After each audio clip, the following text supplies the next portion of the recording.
Bronny James may just be the most hated player in the NBA. But is the hate justified? Is it warranted?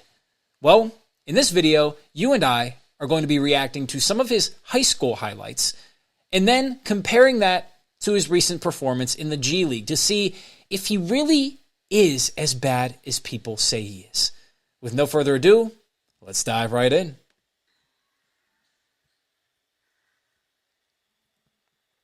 Overrated. Overrated. Such a worn out chant. Get something new. Bang. Ooh. Oh, my word. Don't hit your head, young fella. Jeez. Great ups. Great rap. Ugh. Oh, my gosh. Yeah, flex on him. Oh, my gosh. Great Euro. Ugh. Oh, yeah, big bunnies. Big bunnies. Great push cross, but look who he did it on, though. Come on. It's not a bait. It's just, we know the competition's not that good right now in this game. Let's get to the real highlights now. Let's get to the whole package. Great bump. Nice jumper. Great form. Great cross, but again, look who he's doing it on. Who did Sierra Cannon play? That's my question. Great finish.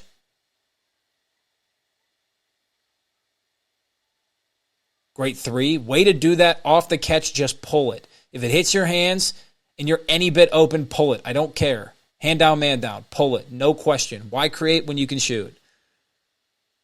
Yep, that's a jam.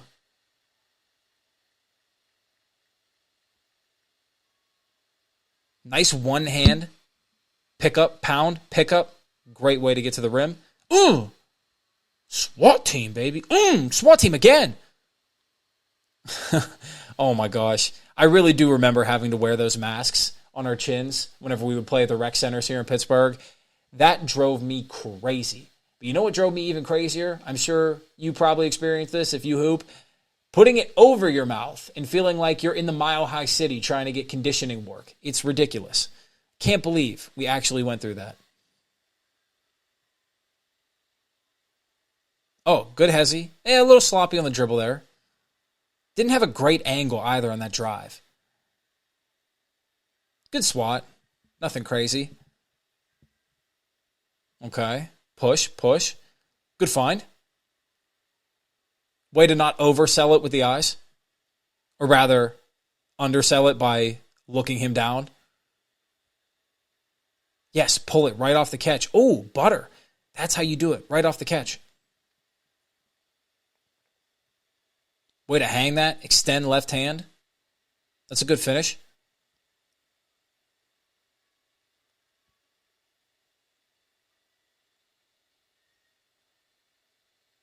Oh, man. Better dunk by 20. Jeez. Yeah. Yeah, on your head. Oh, my gosh. Great high pickup. But look at the competition, though. Those look like middle schoolers. Those kids look like middle schoolers. Yeah, way to just pull that. Nice.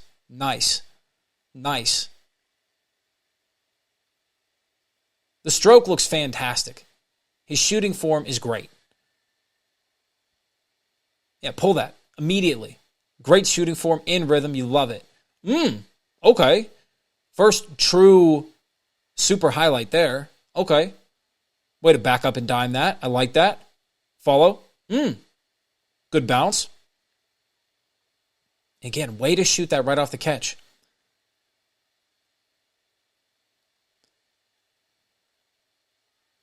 Yes, so we're noticing a pattern here. He looks really solid, but who is he playing against? That is the question. Who is he playing against? See, now we're going to go to his G League debut, and we're going to see him play against some grown men, and we're going to see a difference.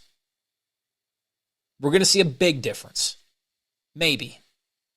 Maybe I just spoiled that too much. I don't know. Great pull-up. Love that. Love that pull-up right there. Catch it, rip. Defender gives you too much space. Little fade, too, with the body. You like to see that. I don't like his pickup, though, that much. Because if you see the pickup, look at his pickup. Nope. Look at his pickup. Watch his pickup one more time. Oh, he picks it up a little bit. That could be better because defender, I know he's got the space, but the way he picks it up, I don't like the timing of it because it doesn't really leave room for a lot of counters, which will limit his game in the long run. Maybe I'm being nitpicky, though. Way to attack. Dime it. Love that. Be aggressive.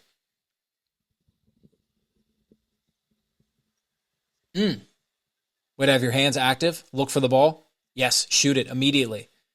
Doesn't fall, but you love to see him shoot that immediately. That's great. Come off the screen. Way to be patient. Find the roll man. Fantastic.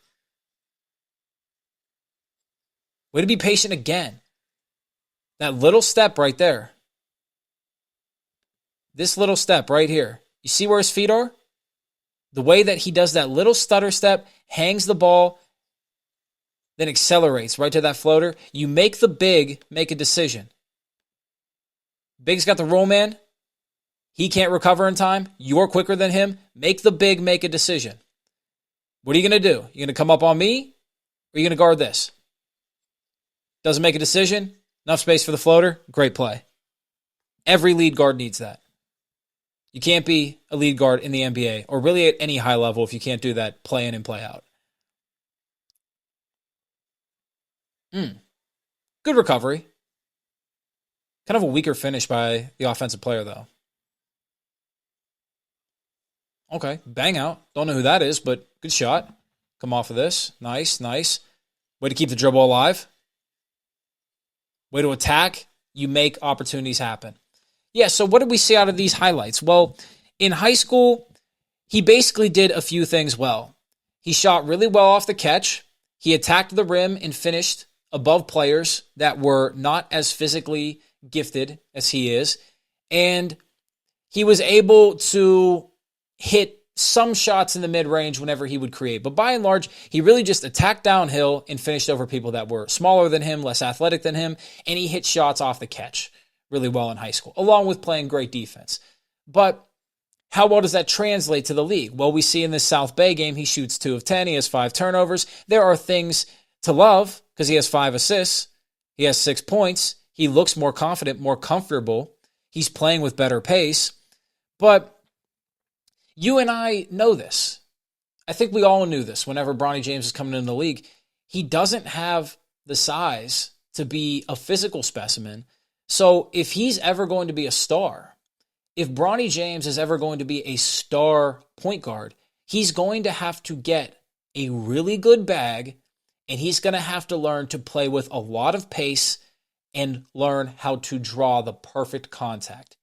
Trae Young does this really well. He's able to get defenders on his hip, just like Chris Paul, get defenders on his hip, and then make the big choose. Floater or lob.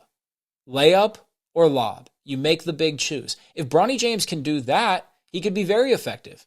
13, 15, 17 points a game. Now, if he gets a legit bag where he can break you down, at that point, maybe he can get some shots off. He can elevate his scoring some more. But what you see out of his play is that right now, he can only do a few things. He can catch and shoot inconsistently. He can rip and pull up inconsistently. He can play really great defense, and he brings great effort. So, really, the truth on Bronny James is that he can be an effective NBA player. He could hypothetically even be a star guard, but that's 5 years away. He simply hasn't gotten the reps in. He didn't really play at USC. He had the cardiac issue. And in high school, he was never really tested, never really had to do lead guard stuff. So he's going to have to work in the gym tirelessly. He's going to have to play a lot of games, not just in the G League, not just in the NBA if they call him up there, but he's going to have to play a lot of games in the summer. Those summer runs, if LeBron, I'm assuming LeBron is going to get him into summer runs with pros and former pros, aspiring pros. He's going to have to get in those summer runs, and he's going to have to look for the ball and look to create and look to expand his skill set. Because if not, he's not going to be an effective player because he's only 6 foot and he can only do a few things. And those things he does aren't really that effective yet because it's too spotty. It's too inconsistent. Overall, he's got a lot to work on because you can see whenever he plays, sometimes he's too hesitant. Sometimes he isn't in the moment. He's not with the flow. And at this level, that's the difference. A lot of guys are talented. They can play this game at a high level, but are they in it psychologically? Are they in it mentally? Are they in it with their hearts? And really, that's the last point I'll make here is that with all NBA players at his level that are fighting for jobs, that are on the fringe, that if they do get called up are going to be hyper role players, as in back of the bench, you're getting garbage time minutes. If you don't have your heart in this game, if you don't have your heart in the game of basketball fully, you will not become all you can become. Because once you get to a certain level, you're going to be playing against competition that has the same skill set as you, that is just as talented as you, that is just as athletic as you, perhaps even more so, and they care a lot more. And if they care more, they're going to win. They're going to outwork you, they're going to beat you, and they're going to make you reconsider your life choices. That's going to be the biggest thing for Bronny because if he really cares about the game of basketball, if Bronny James really cares about being a fantastic NBA basketball player, he could be. It's not guaranteed, but he could be. I don't know if he does, though, because there's a great saying, you never step into a great man's shoes. And with Bronny James, perhaps it would be best if he didn't pursue basketball. Perhaps he should be an influencer. Perhaps he should be a gamer. Perhaps he should make a clothing brand. Do something different because no matter what Bronny James does in the game of basketball, he will never eclipse his father. He will always be in the shadow of his father. However, if he creates his own legacy, then he doesn't have to worry about that. You saw that with Alexander the Great and his father Philip. Philip wanted to consolidate the Greek city-states into one small kingdom on the peninsula, and Alexander said, F that. I'm going to consolidate them all, and then I'm going to go conquer Persia. Now I'm the big dog. Now you're in my shadow. That's the ruthless nature of this game. So with that being said, let me know what you think about Bronny James. Can he be an effective player? How high do you think his ceiling is? And do you think the hate is justified? With that being said, if you gained value out of this, subscribe to the channel, and I'll see you in the next one. Much love, peace. It's the New Da Vinci. Have a blessed evening or day, whatever time it is for you. I'll see you in the next one.